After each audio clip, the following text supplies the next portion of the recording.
Hello there, dear friends, and welcome once again to the Relaxed Fantasy Review. Today, we're diving into Monsters of the Multiverse and looking at a specific type of elf, the Eladrin elf. Eladrin elves are elves that lean into the idea that elves are still connected to their Fey roots, and the Eladrin elves are seasonal elves. Basically, whenever they rest, whenever they trance, they can change their season to match one of the four seasons: spring, summer, autumn, or winter. These give them a different appearance and give them the vibe that they are so connected to nature that their mood can swing the same way that the seasons swing from hot to cold, or from, the colors of autumn to the green of the spring to the white of the winter. There's different ways that the Eladrins express themselves, and they're one of the most popular types of elves out there. But mechanically speaking, they've got some interesting powers. Before we get into those, though, I'd like to let you know, Relaxed Fantasy Review has memberships. For just $1 a month, you can get a couple things. You can get a badge in your next to your name in the comments, letting folks know you're a supporter and earning you my undying gratitude. You also get early access to the videos. I upload videos every other day. Channel members get them a day earlier than everyone else. If you can support, I would appreciate that support if you click the join button just below the video. And if you can't or just don't want to, thank you anyway for watching my content and enjoying my stuff here on YouTube.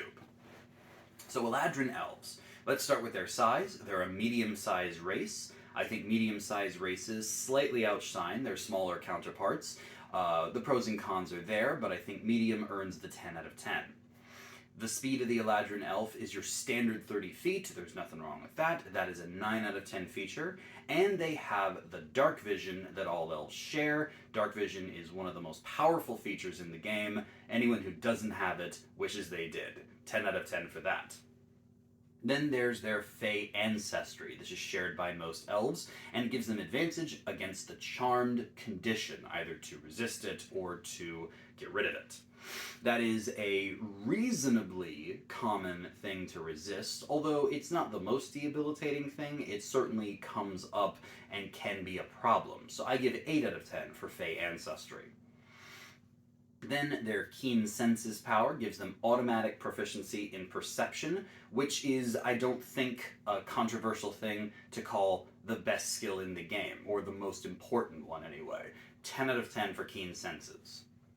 Then comes their trance power, and this is a trance that's actually been increased in power since the Elves of the Player's Handbook. It still only takes 4 hours of meditation in a semi-conscious state to get the benefits of a long rest, but now, when you do this, you can get 2 proficiencies that you didn't have before, drawing from the power of your ancestors and from nature. The proficiencies have to be weapons or tools.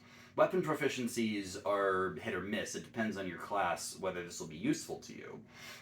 It'd be a great way for a rogue to pick up proficiency in a heavy crossbow or a longbow, or a monk to get a new weapon to use as a monk weapon, but honestly, the reason this is good is the tools. You can grab smith's tools, mason's tools, woodcarver's tools, thieves' tools, any tool that would be helpful for you in the moment, or at least that day. And that versatility, in addition to the ability to rest faster and be semi-conscious during it, this whole thing is a 9 out of 10 power. It's very, very good for elves to have their trance.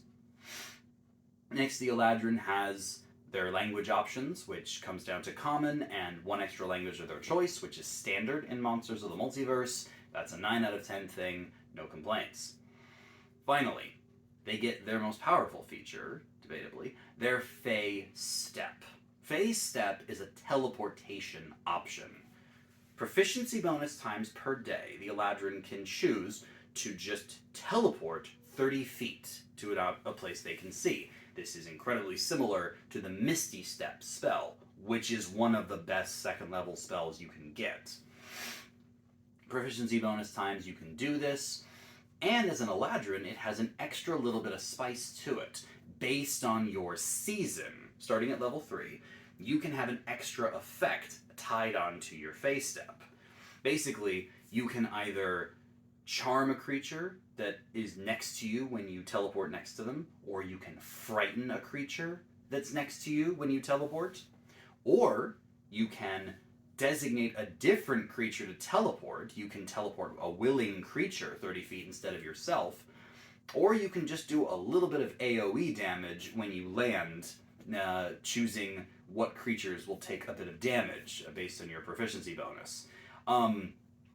You get to choose your season when you long rest, so this is something you can swap around, and based on the situation you're in, based on the adventuring day you're about to have, you can pack whatever kind of phase step makes the most sense for you. Or, if you're just really leaning into the role play, you choose your favorite season, and now your phase step gets a buff based on that.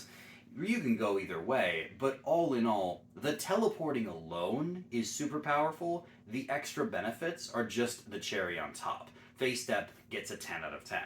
And overall, the Eladrin gets a 9 out of 10.